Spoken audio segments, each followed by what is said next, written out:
Hello and welcome back to the bus build. We have done a lot since our last upload, so you get a little bit of a sneak peek right now with where I'm walking. But today I wanted to work on the bathroom. So this is the last of the walls that we have to do, which sort of like create our floor plan.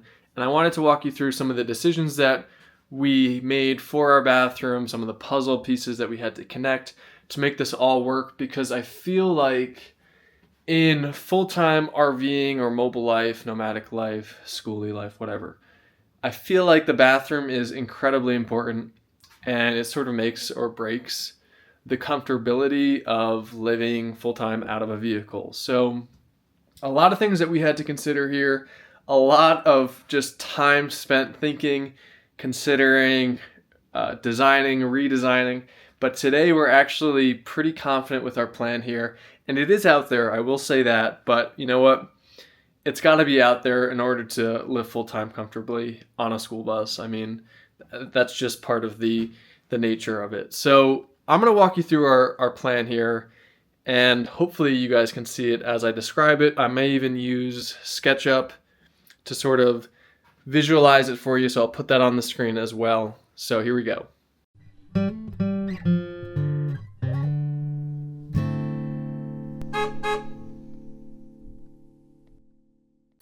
Okay, so as you make your way towards our bathroom, you'll see our kitchen countertops are going to be here.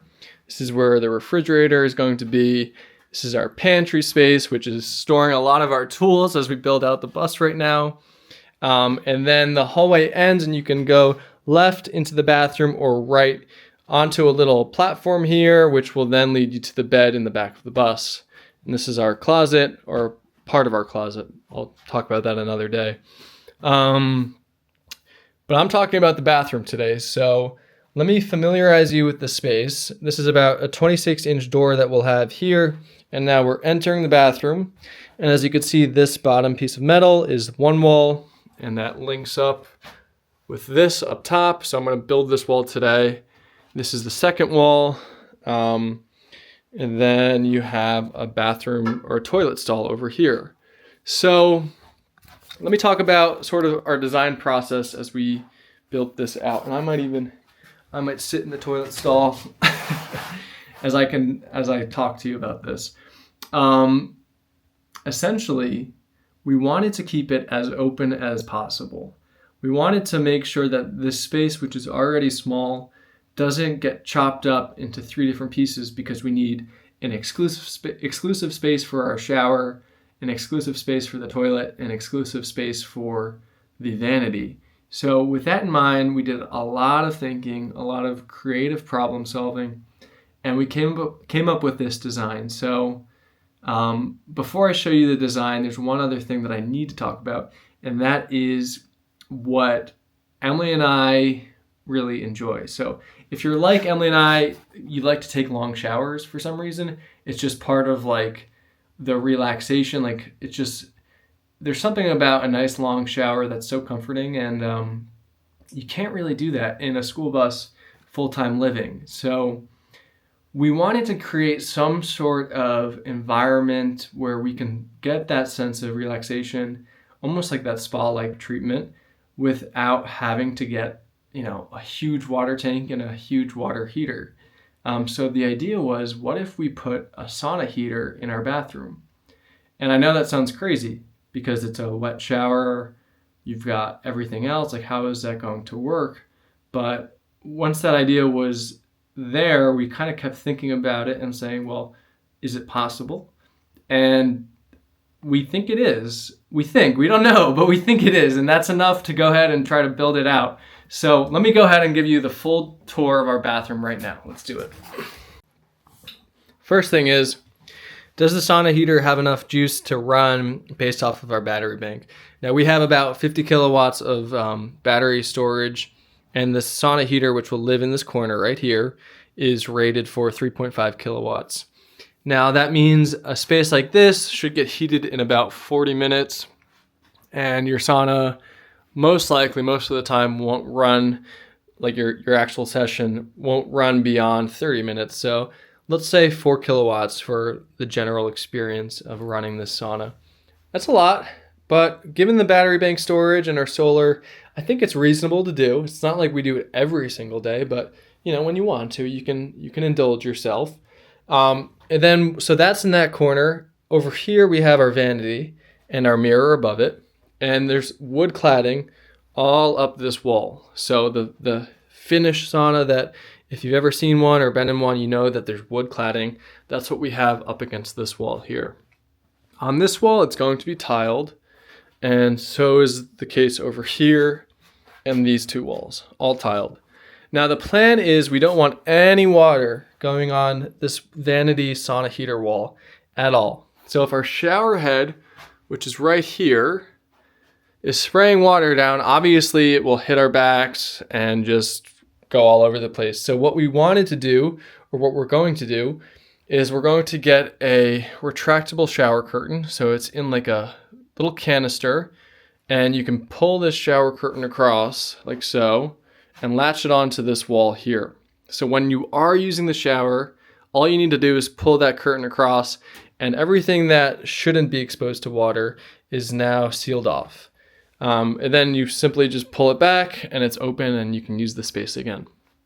Now, that's, I think, a very quick synopsis of the whole thing. But over here, the toilet I have to talk about, we're going to use a composting toilet. We're going to build out a special bench here so that we can sit normally without the toilet exposed. So there's going to be a lid to this bench, and you lift up that lid and then it will actually expose the toilet. So the plan here is it's waterproof because water will hit from the shower, it'll go on the bench, water drains down and out. But when you want to use the actual toilet, you just lift up this big lid and then you get to the actual toilet lid. So that's the plan. Will it work? We will see. Let me spin you around here. If you have any thoughts on, this isn't going to work, it's stupid, it's a great idea, anything that I should know about that you think I should know about before building this, please let me know. One very important thing in bathrooms is ventilation. So let me talk about that. In our bathroom, we will have a passive air inlet over here. So air is coming in from this portion of the bus. It's being drawn in and pulled out through a exhaust fan that's going to sit right over here in this corner. And that's an actual fan. It's like a mechanical fan that's operating when you need it to, 30 minutes after the shower or sauna, and even during the sauna. Because one of the things about saunas, I've done so much research, my goodness, is ventilation is just like absolutely key. So we have fresh, cool air coming in from down here. The sauna heats up that air. It goes up. And instead of just sitting here pooling all that hot air, that exhaust fan is pulling it across the room, down here into that corner, and out it goes. So yeah, that's the plan. Maybe I'm stupid, I don't know. I should know, I guess, at this point, but we're going to try to build it out, and we will see what comes of it. But if it works, it's going to be such a vibe. We're so stoked if this thing works. And right now there's no going back. So I'm going to build this wall out. There's a couple of things I have to take into consideration, but it's not worth mentioning here. And then we'll go from there. Let's do it. Okay, so I cut this first stud to size. It's actually going to be welded to this bottom frame right here and the actual bus channel, which is made out of galvanized steel. So I cleaned off the zinc as best I could. I opened up a few windows because I'm about to weld, and welding galvanized steel, you want good ventilation. I measured with an angle gauge to make sure this was 90 degrees from that floor piece, and it's also 90 degrees going this way. So that's all well and good. I also covered up the windows around here because I don't want any of that weld splatter, that molten metal to hit the glass and damage it. And I also cleaned up any sawdust just sitting around because we don't want any fires. So good safety precautions for you. And let's go ahead and weld this in position.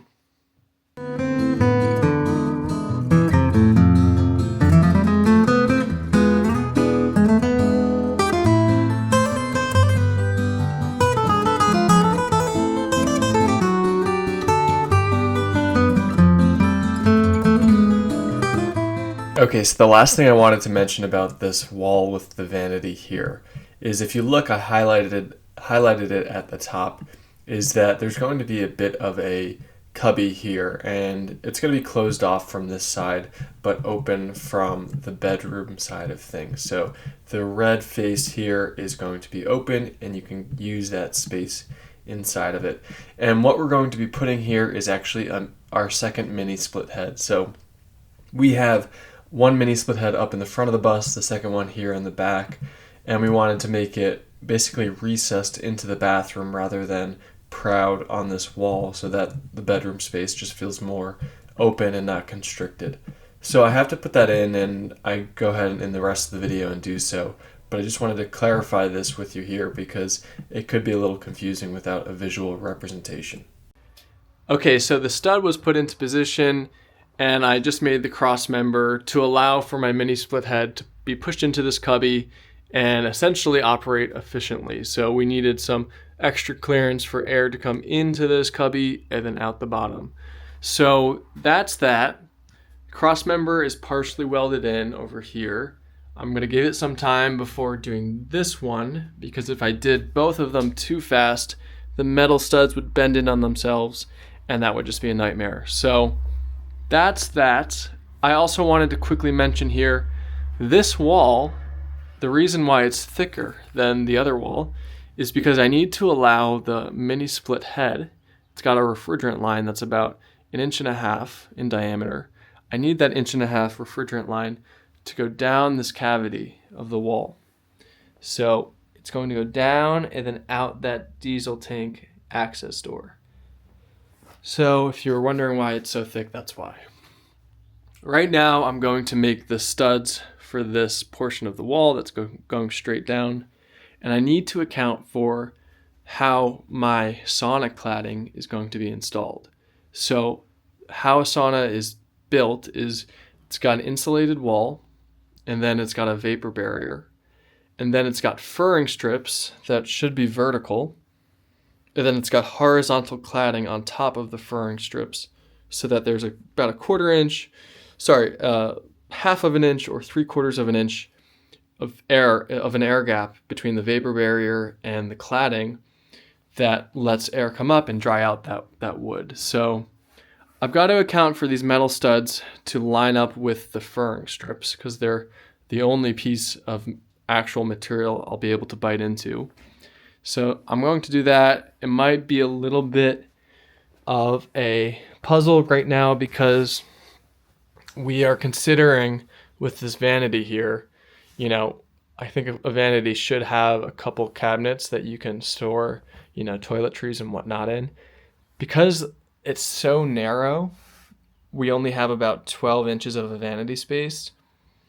We were considering letting the vanity drawers be pushed, basically live beyond the wall itself. So I might want to design it to allow for longer cabinets that shoot out so you get even more space and storage there. So I'm going to figure this out and get to work. It'll be great once these studs are in because this room will feel more like a proper room. Okay, check it out. It's coming in pretty well, I'd say. I'm still welding up a lot of these, just slow and steady. I don't want to do too much. But I have the shape of the vanity basically installed here. My thinking is I'm going to use the inside of these steel beams to mount the vanity for the most part. I'll still have a base to it, but this will help me with those cabinets that might go out underneath the bed into the garage, so to say. So that's that. This beam right here, I looked up the sauna heater, the install manual. I saw the mounting bracket and I basically put this stud behind the mounting bracket screws. So I have that furring strip behind the cladding that I can screw into and make that sauna heater as strong of a mount as I can possibly make. So say it's going pretty well so far. I'm going to finish up these welds all about, and then I will go ahead and start finishing up the mini split box. One last thing that I haven't mentioned is I need to make a flat plane that's going to be equal to this stud here, about 12 inches out, I'm going to do another one. So I have a flat plane, a flat wall to mount my shower curtain canister to. Because right now, if you look at the bus, it's got a curved wall. So I have to make sure that there's a nice straight plane that one half of the shower curtain can go on, and then of course this one is straight. It will slide nice and evenly across, mount, and we'll be good to go with that. So a bit of an annoyance there. I think I might need some more material, just looking at what I have. So that could be annoying. But overall, I think this project has gone really well. So hopefully it stays that way. All right, so it's the end of the day here and just about done framing out these walls. This is the last of it here. This piece, I cut it the size. I'm gonna get this done tomorrow, but looking pretty good here. Really happy with what we did today.